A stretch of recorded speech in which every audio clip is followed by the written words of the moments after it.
Thank you very much.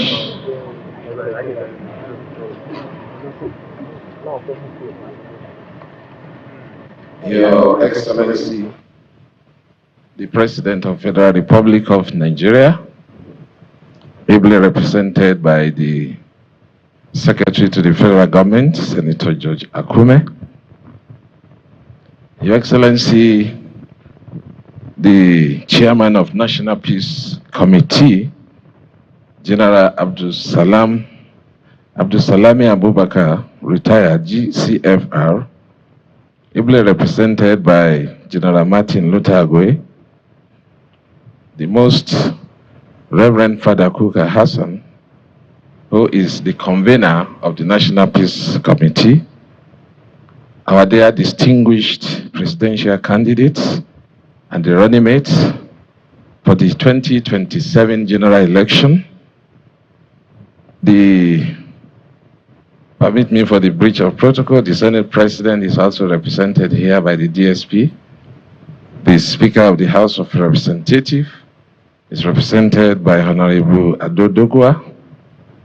The Honorable National Commissioners of INEC that are present here, as well as the Honorable Secretary of INEC, National Chairman and leaders of all political parties, the Inspector General of Police, members of ISIS that are here, the National Chairman of Interparty Advisory Council, distinguished representatives of the diplomatic corps, civil society organizations, traditional and religious leaders, esteemed members of the media, fellow citizens of the Federal Republic of Nigeria, distinguished ladies and gentlemen.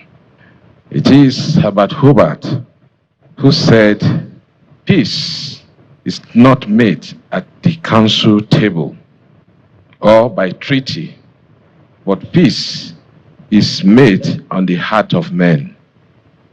Therefore, the essence of this very epoch-making occasion in Africa's largest democracy that is about to unfold in the year of our Lord 2027 is the heartbeat, not just of Africa, but of the world.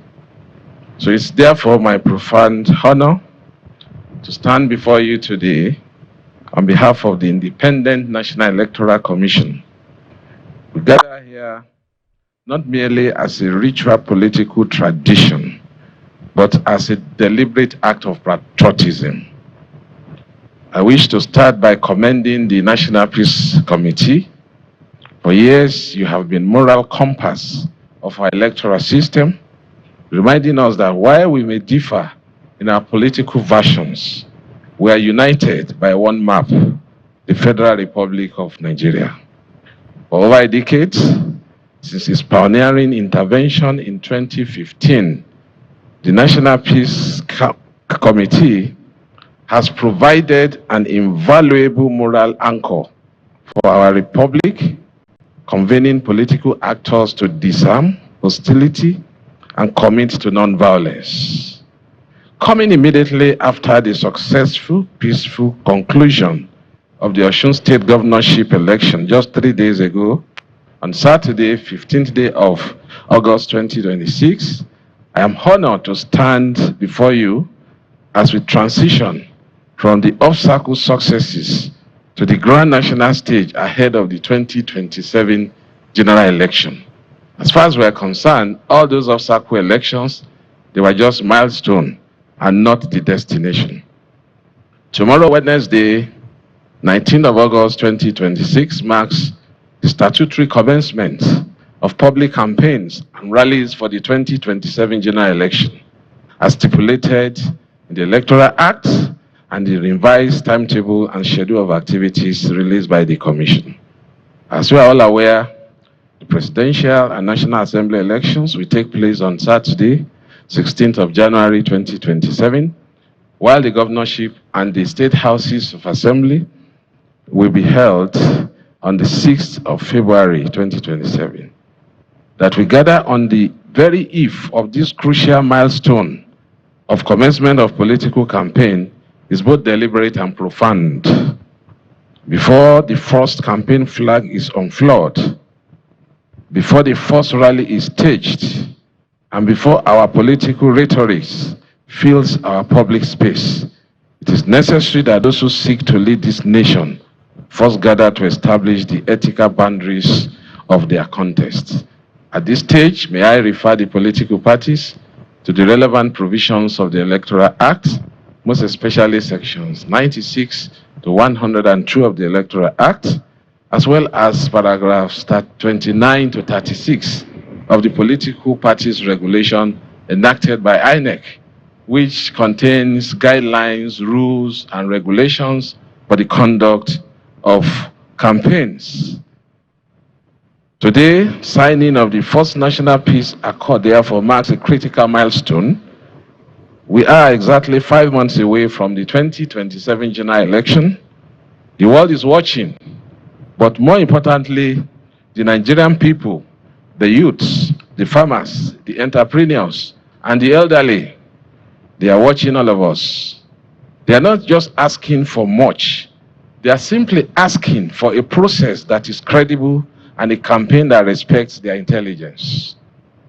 We must be candid about the realities confronting our democratic space.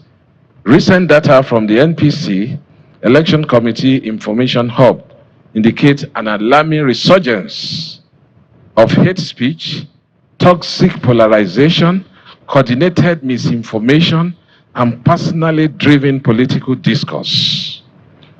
As preparations for the 2027 general election intensify, we are witnessing a disturbing shift from policy-driven engagement towards character assassination, identity-based provocation, and inflammatory rhetorics.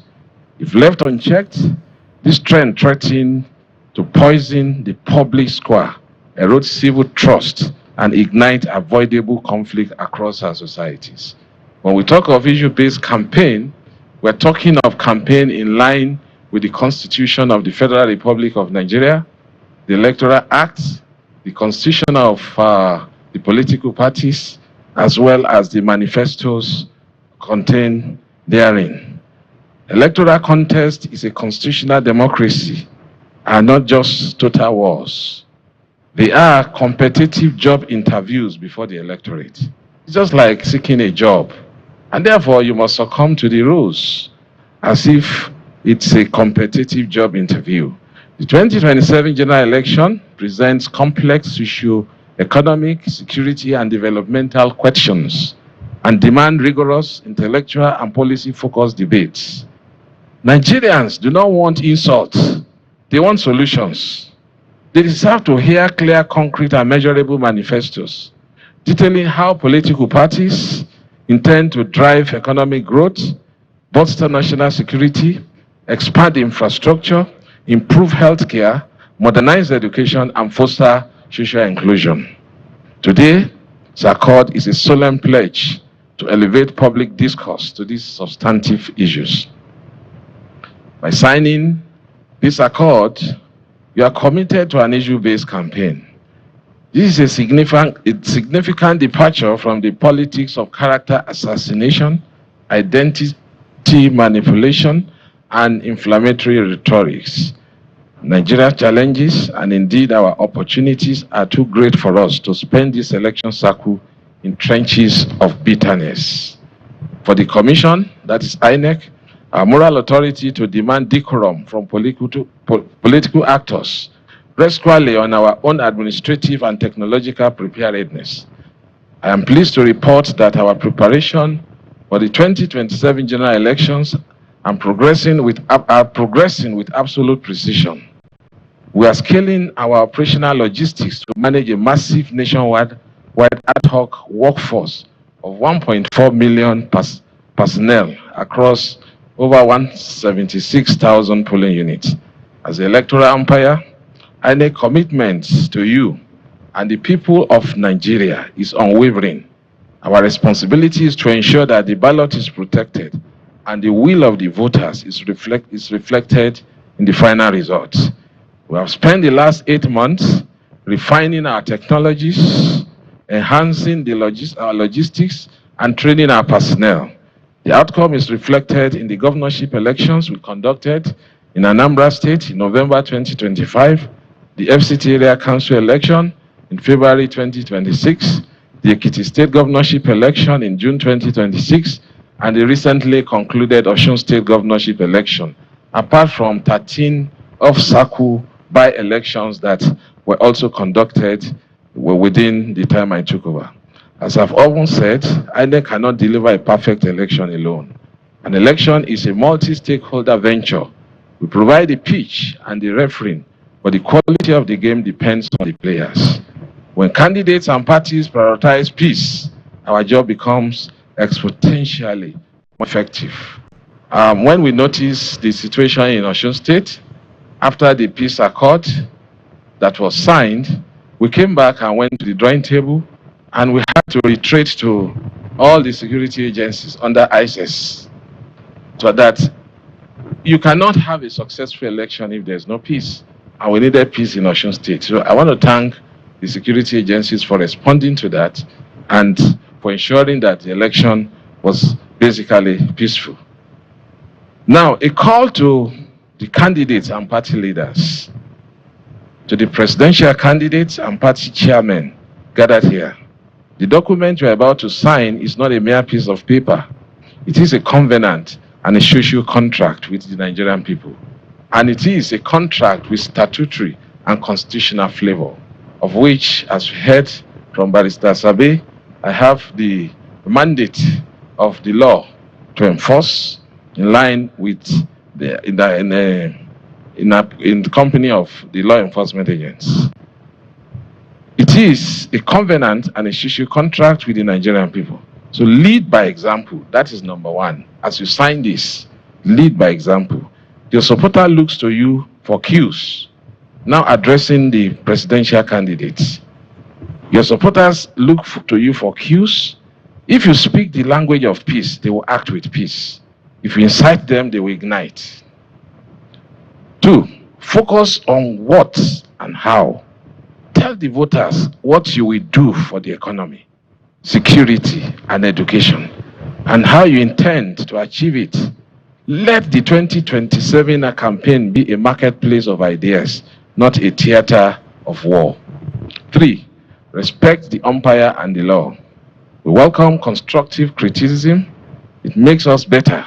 But we urge you to refrain from preemptive declarations of victory or spread of information that undermines public confidence in our democratic institution. In an era dominated by rapid digital communication, we must also confront the menace of misinformation, disinformation, and foreign information manipulation and interference. Fake news and unverified premature declaration of results are designed to trigger panic and subvert public order. I call on all political parties to restrain their digital media teams, official spokesmen, and online youth wing from weaponizing falsehood to gain temporary political advantage. Addressing the incumbent, Your Excellency, Mr. President, your presence here through your secretary to the federal government today as both the president and a candidate signals a commitment to the stability of our country. The neutrality of state apparatus is the bedrock of any credible election, and we look forward to the process where the incumbency remains a platform for service to Nigerian people. The 2027 general election must be improvement on all our previous efforts. We're introducing further transparency measures in the result management process to ensure that the people's choice is not just a slogan, but a reality. This is not the absence of competition, it is the presence of rules and willingness to abide by them. Let us compete vigorously, but let us compete decently. Let us remember that at the end of this exercise, there will be no winners if Nigeria is the loser. Let me state unequivocally that INEC has no interest in who wins or loses any election. The Commission does not have a candidate, nor does it favor any political platform. Our only interest is a lawful, transparent, credible, and inclusive process. We will act as an uncompromising, impartial umpire, ensuring a level playing field for all contestants. As I sign this first national accord today as a witness and the Chief Electoral Officer of the Federal Republic of Nigeria, I call on all registered political parties and presidential candidates and other candidates to internalize every lines of this agreement. Let us show our citizens and international community the Nigerian democracy, being the largest in Africa, has matured beyond destructive conflict into a refined policy-driven contest of ideas. Let us work together to ensure that the journey to 2027 is remembered not by the division, discord, or inflammatory rhetorics but as a triumph of Nigerian democratic spirit. INEC is ready. Nigeria is expectant. Let us make the 2027 general election a shining example of African democracy, Nigeria being the largest democracy in Africa. In closing, I want to thank the National Peace Committee once again for this initiative. To the candidates, as we pick up the pen today, remember that the ink represents the hopes of over 200 million Nigerians. Write a history of peace. Write a story of progress. May God bless the National Peace Committee. May God bless the Independent National Electoral Commission and continue to guide the Federal Republic of Nigeria towards enduring peace, unity, and progress. Thank you all.